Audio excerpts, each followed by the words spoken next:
उत्कर्ष शर्मा ने वाराणसी में किया फिल्म वनवास का प्रमोशन। वाराणसी में फिल्म वनवास के प्रमोशन के लिए वाराणसी में शुक्रवार को एक प्रेस कॉन्फ्रेंस आयोजित की गई, जिसमें प्रसिद्ध अभिनेता नाना पाटेकर और युवा अभिनेता उत्कर्ष शर्मा ने शिरकत की। प्रेस कॉन्फ्रेंस के दौरान दोनों कलाकारों ने फिल्मों के बारे में अपने किरदार और शूटिंग से जुड़े दिलचस्प अनुभवों को शेयर किया।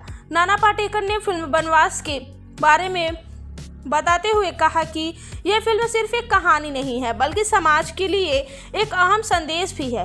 यह एक ऐसा अनुदेश है जिसे दर्शक लंबे समय तक याद रखेंगे। वहीं उत्कर्ष शर्मा ने अपनी भूमिका के बारे में बताते हुए कहा कि इस फिल्म का हिस्सा बनना मेरे लिए गर्व की बात है। मेरी कोशिश रही है कि मैं अपने किरदार के साथ न्याय कर सकूं। मीडिया इंटरनेशनल के बाद दोनों कलाकारों ने वाराणसी के ऐतिहासिक घाटों का दौरा किया और गंगा आरती में भी भाग लिया। इस दौरान उन्होंने शहर की सांस्कृतिक धरोहर का अनुभव किया और स्थानीय प्रशंसकों के साथ बातचीत की। फिल्म वनवास जल्द ही सिनेमाघरों में रिलीज होगी और इसे लेकर दर्शकों में खासा उत्साह है। प्रमोशन के दौरान नाना पाटेकर उत्कर्ष शर्मा का वाराणसी दौरा न केवल फिल्म के प्रचार के लिए महत्वपूर्ण रहा, बल्कि उनके प्रशंसकों के लिए भी एक खास अवसर बना। जब तक अलग सी कोई फिल्म नहीं है तो क्यों देखेंगे आप? जी। तो पहले तो वो है, अगर वो अलगपन नहीं है तो करने में भी मजा नहीं है। रही बात पैसे की, पैसे तो मिलते रहते हैं और जितने चाहिए उतने मिल गए पहले। तो जब कहानी सुनाई, पहले कहानी तो थी नहीं, एक अच्छा 2 लाइनें थी कि इस तरह की होगी, तो जो कैरेक्टर है जो बयां कर रहा है ये कहानी, वो कैरेक्टर अलग है। कहानी तो हमारी यहाँ वहां से सभी वही होती है। अब गंगा जमुना जब हम फिल्म देखते हैं तो दिलीप कुमार साहब का जो किरदार था, अब वही कहानी आप दीवार देखेंगे तो अलग सिरे से वो बताइए, कहानी वही है। फिर वो जाते जाते जाते कि 2 बच्चे कहाँ मिलते हैं, उसको कैसे होता है, अगला वो कोई यंग नहीं था। सबसे ज़्यादा प्रैंक्स इन्होंने किए, सबसे ज़्यादा हंसी मजाक यही करवाते थे, तो दिल से सबसे यंग तो यही है। और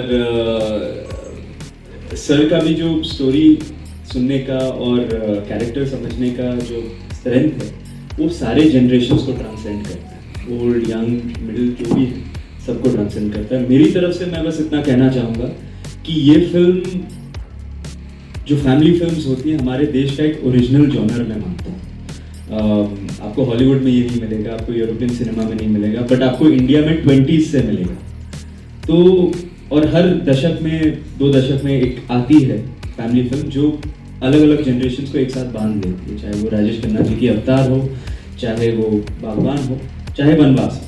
तो आज की जनरेशन्स को भी ध्यान रखते हुए, जेन ज़ी को ध्यान रखते हुए, मिलेनियल को ध्यान रखते हुए हमने बहुत ही पहले तो आप सबको मेरा नमस्ते।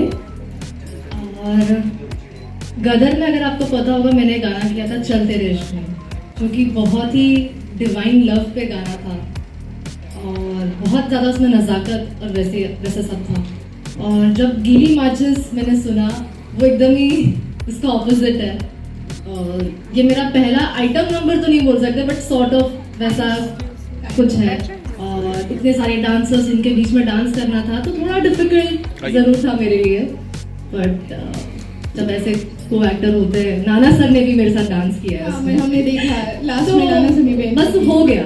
जब हम सब ने मिलके किया तो हो गया। गीली माचिस अब जब मैंने देखा तो वो इतना प्यारा लग रहा है, सो यार मजा आया। बट यू इससे बेहतर बैकड्रॉप था नहीं, और यहाँ स्टिक करने की वजह ही वो नहीं है। हालांकि ये दोनों कैरेक्टर बनारस के हैं, मैं कहीं और का हूँ, तो वही वजह थी बस। और एक जो कलर मिलता है ना हमारे यहाँ, एक ही रंग नहीं है, कितने इंद्रधनुष है पूरा हमारे घाट में घूमो तो वो सभी रंग कैच करने थे। और उसके सामने इतने रंगों के पीछे एक कहीं एक जिंदगी बेरंग हो जाती है, तो आंखों को कुछ अलग और दिल को कुछ अलग, ऐसी छूने वाली वो फिल्म है। तो वो बनारस का घाट, वैसे मैं भी इसके पहले आया था बनारस, लेकिन इस बार काफ़ी शूटिंग की मैंने घाट पे। पहले मैं 30-35 साल पहले आया था तो बनारस कुछ अलग था, आज का बनारस कुछ बिल्कुल अलग है। काफ़ी सुविधाएं हैं अभी घाट पे, जो उस ज़माने में मुझे मालूम नहीं, लेकिन बहुत कम थी और बहुत छोटे छोटे ये थे। तो पूछो सही नहीं है तो वो फिल्म देखना पसंद नहीं करते लोग। मुझे लगता है फिल्म का हीरो ये कहानी होती है, कोई स्टार नहीं होता। तो अगर हम वो किरदार बन जाते हैं तो बड़े आसान हो जाता है बयां करने में। उसके पिताजी थे, तो ऐसे बहुत से लोग हैं, इसमें से थोड़ा उसमें से थोड़ा, ऐसे करके वो किरदार निभाया हुआ है। मेरा अपना बहुत कम होगा उसमें, ना के बराबर।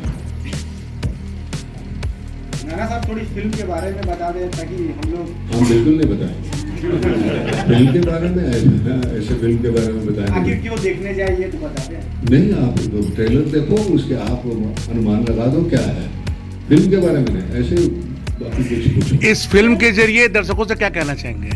देखो, एक तो ये है कि अब ये फिल्म से जुड़ा हुआ सवाल नहीं है, मैं ऐसे बोल देता। हमारे बच्चे पढ़ने परदेश चले जाते हैं, फिर उनको लगता है कि पढ़ने के बाद वहीं थोड़े 1 साल नौकरी करें, फिर उनको लगता है यही ठीक है और वहीं रह जाते हैं।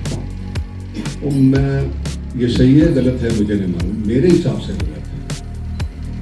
मैं अगर मेरे बच्चे जाते हैं तो मैं कहूँगा जितना पढ़ना है उतना पढ़ लो, लेकिन वापस यहाँ आ जाओ, क्योंकि हमने जो पढ़ा है सीखा है वो हमारी आवाम के लिए अगर हम नहीं करते कुछ तो फायदा क्या है। मेरे लिए भगवान अगर कौन है तो मेरा देश है, मेरे देश के लोग हैं। मेरी पहली कोई फिल्में देखी होगी तो पता चलेगा। अगर फिल्मों के जरिए हम कुछ कहते नहीं है तो मुझे फिल्म करने का मतलब नहीं। हमारा नहीं आइडिया। मेरे पास एक माध्यम है जिसके जरिए जो ये समाज की विसंगति उसको उजागर नहीं करेंगे तो क्या, वो करने की कोशिश करते हैं। ये सब्जेक्टिव ऐसा है, 20 तारीख को जब रिलीज होगी दिसंबर को, आप देखिए, ये इतना अहम प्रॉब्लम है हर घर का, और फिर वो रिलेट करने के बाद आपके जहन में आएगा नहीं यार ये गलती लगातार हम करते रहे, मालूम होने के बावजूद हमने कहीं वो सुधार नहीं लाया उसमें। और जैसे मैंने कि पहले कहा कि हमारे लिए भगवान हमारे माँ बाप, उसके लिए मुझे मंदिर जाने की ज़रूरत बहुत कम पड़ती है, ना के बराबर, ताकि घर में ही 2 भगवान हैं, जाने की ज़रूरत है। और वही इस फिल्म के जरिए कहने की कोशिश की। जो हमारे रिश्ते जो थे ना पहले, जिस तरीके से हम एक दूसरे से जुड़े थे, वो कहीं ऐसे थोड़ा सा कम होते जा रहा है, बहुत ही संकुचित मनोवृत्ति के होने लगे। मुझे लगता है उसके ऊपर जो टिप्पणी है बहुत सही तरीके से की हुई, और ऐसा नहीं है कि बहुत सीरियस है। आपको विसंगति में भी बहुत हंसी आएगी, और प्रासंगिक है सब विनोद, जो बड़ी वेलकम की है वो ये नहीं, ये बिल्कुल अलग है, लेकिन प्रसंग ही ऐसे है कि आपके चेहरे पे हंसी आएगी, लेकिन अंदर से आपको बहुत परेशान करती रहेगी वो काम। पूछो काशी का अनुभव सर कैसा रहा? लंबे वक्त शूटिंग किए थे आप? कुछ नहीं, हमको कोई दूसरा अनुभव मिलता ही नहीं। हमको सुबह से ये ऐसे रगड़ा लगाते हैं कि कब जाके हम सो जाते हैं, ऐसे लगता है कि हमारे जो डायरेक्टर और प्रोड्यूसर होते हैं ना, वो पूरा निचोड़ ले लेते हैं। तो ये आप